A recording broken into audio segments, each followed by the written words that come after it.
우리 주변에는 악마의 능력을 가진 사람들이 있다. 악마의 능력을 가진 사람들을 찾아서 떠나는 마인열전 그 첫 번째 시간입니다.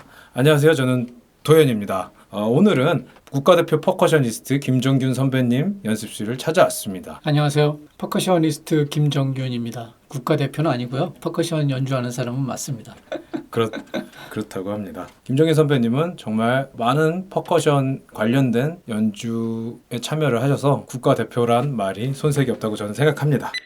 상대적으로 사실은 뭐 기타라든지 피아노라는 악기는 사람들한테 좀 익숙해요. 그런데 퍼커션이 뭐야? 라고 말하는 분들이 꽤나 많이 그럴 수 있어요. 퍼커션이 사실은 그런 두드려서 소리를 내는 북종류뿐 아니라 굉장히 많은 종류의 악기들이 있거든요.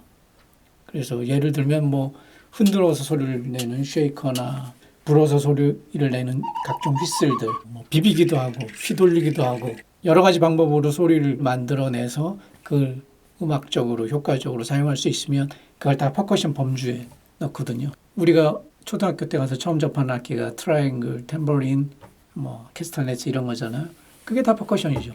사람을 때려도 퍼커션 될 수 있겠네요. 당연하죠. 사람을 때리면 안 되겠지만 네, 그렇죠. 사람을 때린다고 얘기하면 좀 그렇지만 우리 손뼉 치잖아요. 예. 네. 이것도 퍼커션이죠.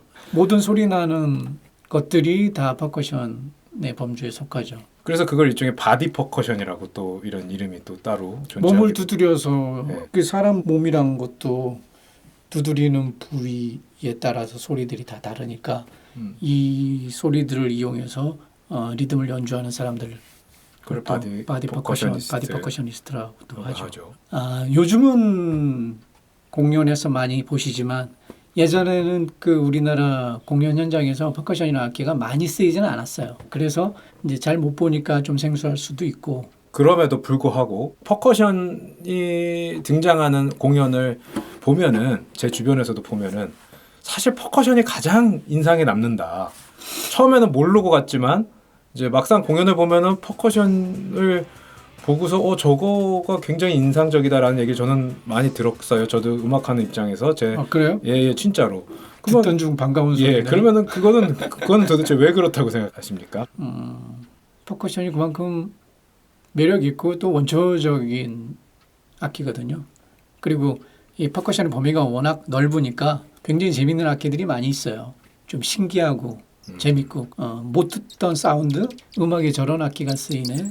그런 거에서 흥미를 가지실 수도 있고. 그리고 어떻게 보면 이제 음악에 많이 쓰이는 드럼이나 기타, 건반 외에 퍼커션이 이제 들어가면 굉장히 음악에 이렇게 활력을 불어넣는 그런 역할을 또 퍼커션이 하거든요. 그러니까 눈에 좀 띄고 듣기에도 뭔가 재밌는 소리들이 들리고 하니까 그런 점이 아마 인상적으로 보일 수 있을 것 같아요. 그런 재밌는 악기들에 대해서는 좀 이따가 소개를 하는 시간을 가져보겠습니다. 저는 개인적으로 저도 음악을 하는 입장에서 퍼커션을 사람들이 매력적으로 생각하는 이유 중에 하나가 음악의 어떤 상상력을 더 확장시켜주는 그런 역할을 해서가 아닐까. 그런 부분이 있죠. 예, 네. 뭐 예를 들면은 우리가 음악을 들으면서 비 같은 어떤 그런 날씨적인 그런 느낌이 느껴지게 하고 싶다거나 이럴 때 퍼커션이 탁 들어가주면은 더 어떤 그런 심상을 그런 판타지를 가지게 할 수 있기 때문에 그런 부분도 있지 않나. 저는 뭐 개인적으로는 그런 생각도 합니다. 제가 좋아하는 브라질의 퍼커셔니스트 중에 아이어토 모레이라라는 분이 있는데 그 치코리아와 함께 리턴 투 포레버라는 그 음반에서 연주를 하신 분이고 굉장히 유명하신 분인데 그분이 했던 얘기가 있거든요. 음악하는 분들이 여럿이 모여서 이제 하나의 음악을 만들어내잖아요. 합주를 하면서. 그럴 때 이분은 어떻게 작업을 비유했냐면 같이 하나의 그림을 그리는 거에 비유를 하셨는데 그러면서 각자 자기 팔레트에는 자기 몫의 물감이 있는 거예요. 근데 그분이 했던 말 중에 퍼커션의 팔레트에는 가장 많은 다양한 물감들이 있다고 얘기를 하더라고요. 그래서 함께 다 같이 그림을 그리는데 가장 많은 물감을 가지고 있으니까 만약에 그림이 전체적으로 너무 어둡다 그러면 퍼커션은 밝은 물감을 가지고 그림을 채색을 하면서 그 그림의 분위기를 바꾸게 할 수 있는 거죠. 그런 게 퍼커션의 매력이고 장점이기도 하고 그렇죠. 정균 선배님은 제가 알기로는 대학 때 도시공학을 전공했다고 알고 있습니다. 물론 누구나 전공과 같은 그런 진로를 가는 건 아니지만 언뜻 연관이 안 되게 생각이 될 수 있어요. 근데 왜 퍼커션을 하게 되셨고 그런 어떤 전공이 퍼커션에 영향을 주거나 어떤 뭐 그런 게 있나요? 사람 인생은 뜻대로 되는 게 아니라서 결론적으로는 그냥 팔자 따라 제가 음악을 하게 됐는데 퍼커션을 왜 했냐고 얘기하기 이전에 저는 그냥 음악을 하고 싶었던 거예요. 예, 퍼커션이라는 악기 자체가 내가 정말 이 악기를 해야 되겠다 하고 결심을 하게 되고 하게 된 거는 나중 얘기고 제 전공이 음악은 아니니까 음악을 그렇게 해야 되겠다 마음먹었던 계기가 있죠. 근데 우리 인생이 보면은 대부분의 중요한 일들이 그냥 우연히 이루어져요. 자기가 무슨 큰 의지를 가지고 큰 결심을 해서 그렇게 되는 부분도 있지만 아주 사소한 우연 때문에 자기 인생이 결정되는 경우도 많거든요. 그러니까 저 같은 경우는 사실 고향이 경상북도 상주인데 시골이잖아요. 더구나 제가 이제 그 고향에서 고등학교까지 나왔는데 그때 상주에서 음악을 접할 기회가 없었거든요. 그래서 음악을 전혀 모르고 살았죠. 음악을 물론 듣는 걸 좋아하긴 했지만 근데 서울에 있는 대학에 와서 대학은 도시공학과를 공부하게 됐는데 대학에 입학하고 처음 만난 친구가 제일 친하게 된 친구가 서울 친구인데 밴드에서 기타를 하더라고. 대학에 가면은 옛날에 보면 스쿨 밴드가 다 있잖아요. 아마추어 밴드죠. 아마추어 동아리였는데 그 친구 따라서 이제 그 동아리 방에 그 서클룸에 놀러를 간 거예요.